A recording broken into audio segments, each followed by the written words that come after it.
আমাদের হিসাব অনুযায়ী এখন পর্যন্ত আমরা ১৯ জনের ডেড বডি উদ্ধার করেছি। আহত আমাদের ধারণা এটা ৫০-এর উপরে হবে।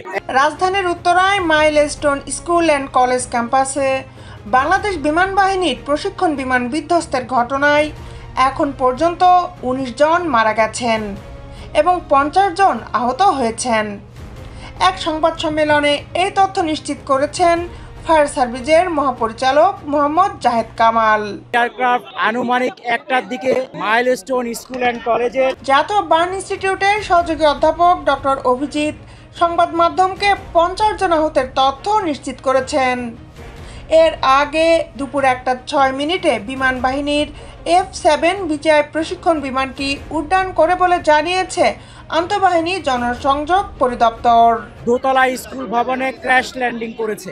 এই দুতলা ভবনটিতে প্রথম তলায় ছিল তৃতীয় শ্রেণী ও চতুর্থ শ্রেণীর বাচ্চাদের ক্লাস। প্রত্যক্ষদর্শীরা জানান, উত্তরার মাইলস্টোন স্কুল অ্যান্ড কলেজ ক্যাম্পাসে বিমানটি বিধ্বস্ত হয়েছে। কলেজের জনসংযোগ কর্মকর্তা শাহ বুলবুল সংবাদ মাধ্যমকে বলেন, বিদ্যালয় শাখার ক্যান্টিন লাগোয়া একটি ক্লাসরুম বিমান বিধ্বস্তে ক্ষতিগ্রস্ত হয়েছে। নিরাপত্তা বাহিনী পুরো এলাকা ঘিরে রেখেছে। কলেজ কর্তৃপক্ষকেও ঘটনাস্থলে যেতে দেওয়া হচ্ছে না। জানা গেছে, দুর্ঘটনার সময় মাইলস্টোন স্কুল ও কলেজে প্রথম শ্রেণী থেকে সপ্তম শ্রেণীর ক্লাস চলছিল। হঠাৎ বিমান বিধ্বস্ত হওয়ায় শিক্ষার্থীরা দিশেহারা হয়ে পড়ে। অনেক শিক্ষার্থী কান্নায় ভেঙে পড়ে। কেউ কেউ আশপাশের রুম থেকে দৌড়ে মাঠে ছুটে যায়। ঘটনার খবর ছড়িয়ে পড়তেই অভিভাবক স্বজনরা ছুটে আসেন সন্তানদের খোঁজ নিতে।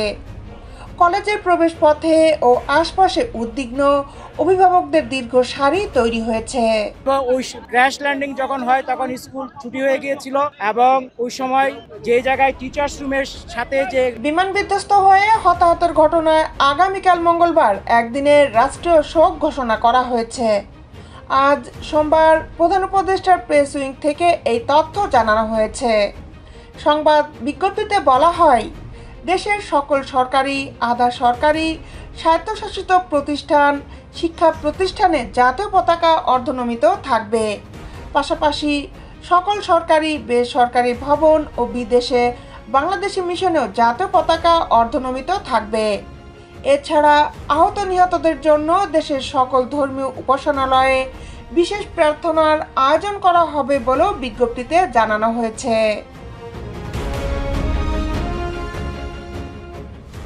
দেশ বিদেশের আপডেট নিউজ পেতে আমাদের সাথেই থাকুন।